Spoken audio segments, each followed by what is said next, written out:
जय हिंद दोस्तों, मैं नितिन आज आप सभी का आपके अपने YouTube channel Netaji achievers academy में स्वागत करता हूँ। आज का हमारा टॉपिक है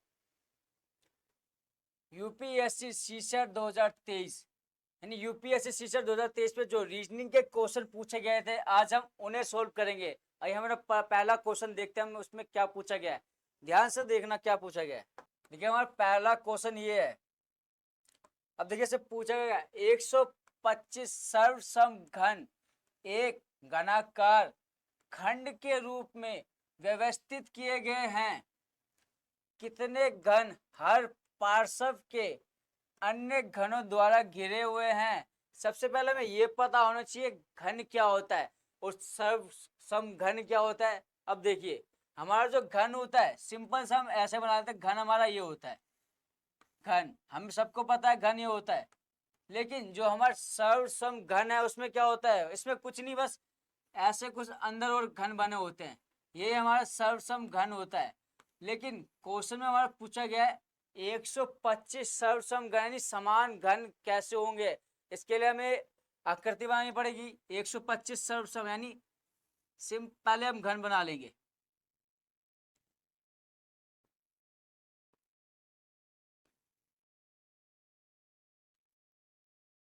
अब देखिए इसका एक फॉर्मूला होता है n3। अब n3 है तो इसमें 125 सर्व घन दे रखे हैं, तो इसका n3 से करेंगे तो कितना हो जाएगा 125 किसका क्यूब है 5 का, यानी इसमें कितना आएगा 5। n की वैल्यू कितना की 5, यानी इसमें कितनी लाइन होनी चाहिए 5, यानी अंदर लिख लेंगे हम 4। 1 2 3 4 क्योंकि 5 हो जाएंगे, एक होती है एक्स्ट्रा।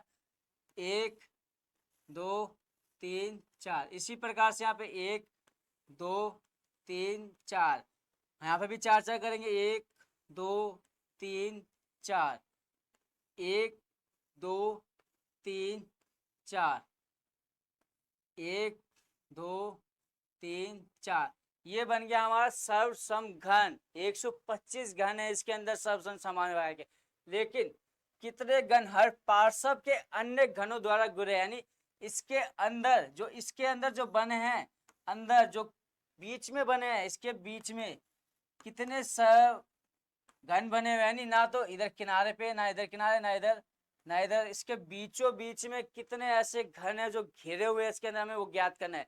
इसके लिए एक फॉर्मूला है हमारा n-2 की पावर 3 यानी क्यूब। हमें n की वैल्यू मिल गई, n की वैल्यू हमारी कितनी है 5 -2 क्यूब। हम इसे माइनस के अंदर कितना आ जाएगा 3 का क्यूब, और 3 का क्यूब कितना होता है, यानी 3 का क्यूब का मतलब 3 मल्टीप्लाई 3 मल्टीप्लाई 3 कितना हो जाएगा 27। ये हमारा उत्तर हो जाएगा, यानी आंसर हो जाएगा, ऑप्शन नंबर 8 ठीक हो जाएगा। इस प्रकार के और क्वेश्चन है, आगे देखते, ध्यान से देखना कैसे समझ में आता है। देखिए ये हमारा जो ये पर्सन है, ये देखिए हमारा नेक्स्ट पर्सन किस पर है, और नेक्स्ट पर्सन को ध्यान से देखते हैं। हमारा ये पर्सन दे रखा है यदि 7, अब ये हमारा एक सिंबल है, इसकी जगह हम प्लस ले सकते हैं, माइनस भी, मल्टीप्लाई भी, डिवाइड भी, स्क्वायर भी, क्यूब भी, इनमें से हम कुछ भी रख सकते हैं, जैसे माइनस प्लस डिवाइड भाग करके कुछ भी कर सकते हैं। लेकिन अब देखिए 7 9 10 8, अब देखिए 7 9 10 8 से हमें ये बताना है, यानी 7 ये सिंबल है, 9 यहाँ पे कुछ भी इनमें से रख सकते हैं, कुछ भी रख सकते हैं, कुछ भी, यानी इनमें से हम कुछ भी रख सकते हैं, कुछ भी। फिर यहाँ पे भी कुछ भी आ सकता है, यानी यहाँ पे प्लस भी आ सकता है, माइनस भी आ सकता है, आगे पीछे भी हो सकता है। अब देखिए 10 बराबर 8, यानी कुछ भी करके हमारा 8 आना चाहिए। इसी प्रकार से 9 11 30 कितना है 5। अब इसी प्रकार से 11 17, फिर सिंबल आ जाएगा 21, कितना है हमारे पास 13। अब जो हमारा क्वेश्चन है 23 4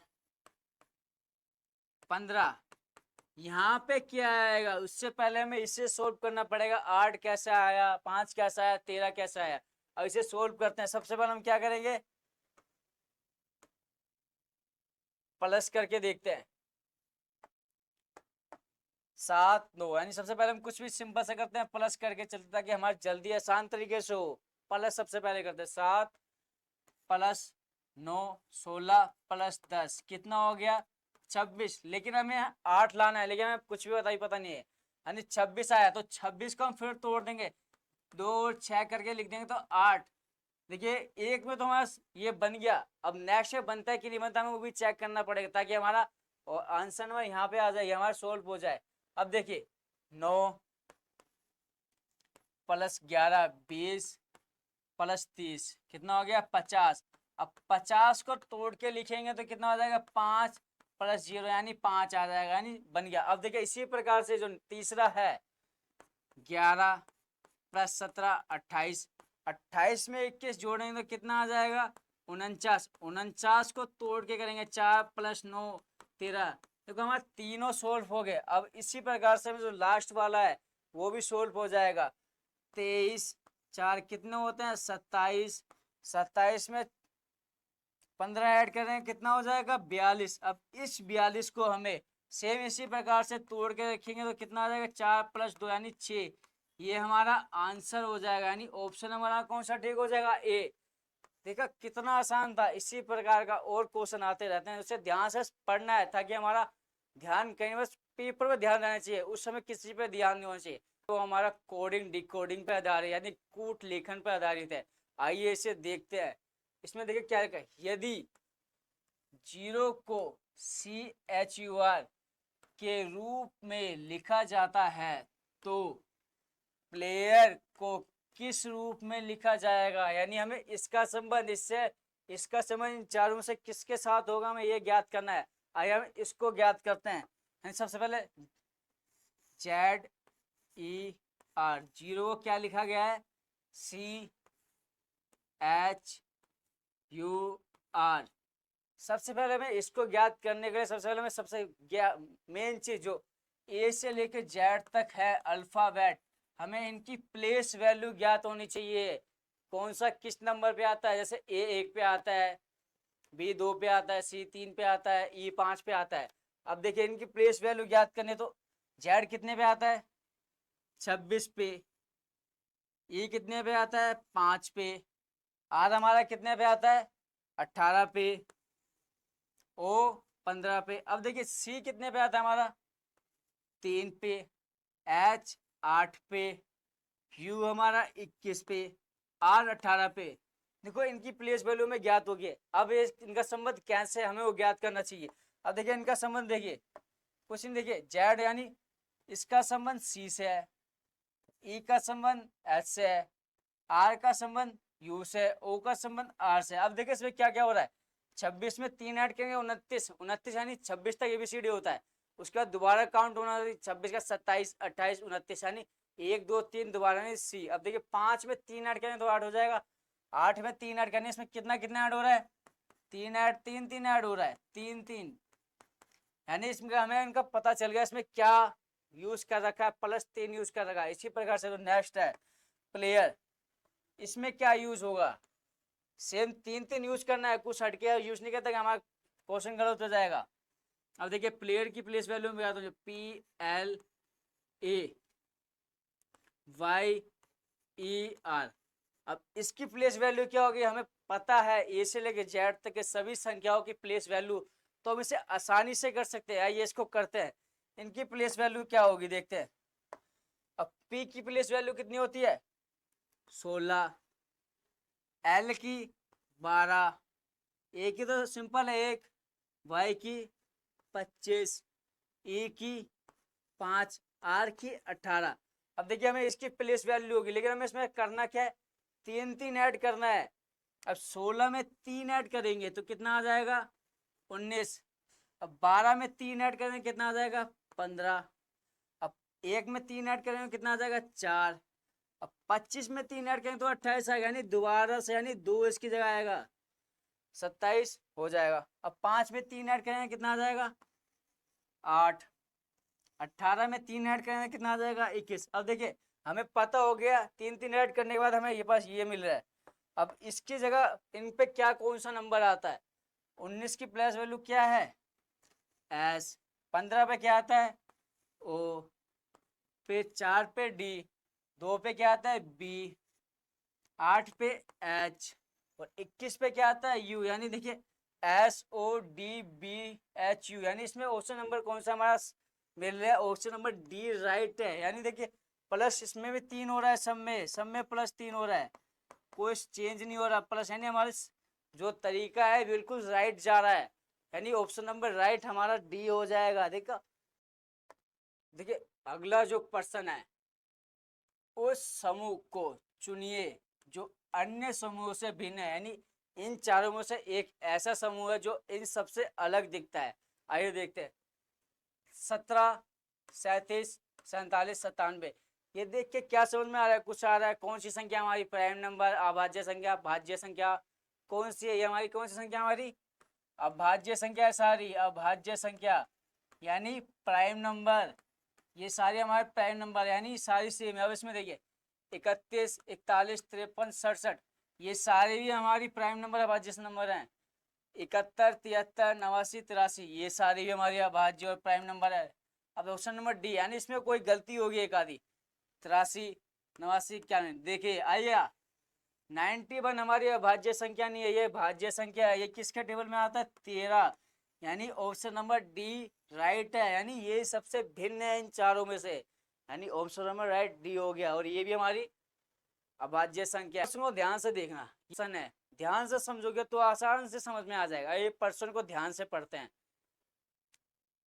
निम्नलिखित कथनों पर विचार कीजिए, यानी 1, 2, 3, 4 ये 5 कथन दे रखे हैं, हमें सिर्फ विचार करना है। अभी सिर्फ विचार करना है, प्रश्न पूछा नहीं है क्या बताना है।